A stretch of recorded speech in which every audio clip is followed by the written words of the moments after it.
Welcome back to my channel, mga super mom. Alam nyo ba na ang talong or eggplant ay nutrient-dense food? Meaning, meron itong good amount of vitamins, minerals, and fiber in few calories. Kaya naman ang ating recipe ngayon ay gagamitan natin ng talong or eggplant. At ang recipe na ito ay pwedeng appetizer, snack, or main course. Ito ang crispy eggplant fingers.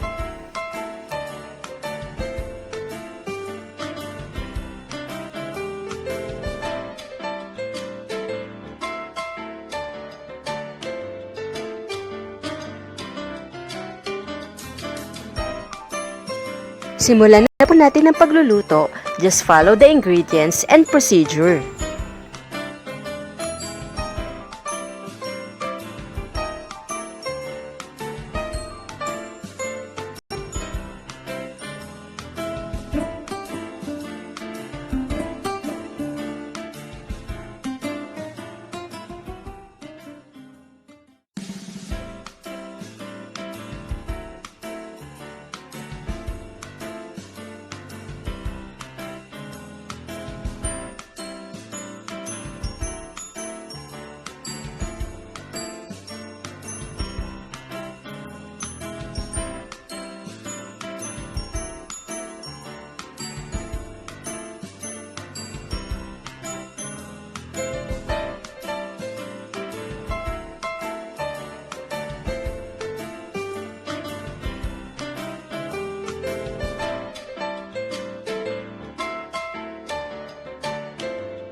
Wow, they are such fun to eat.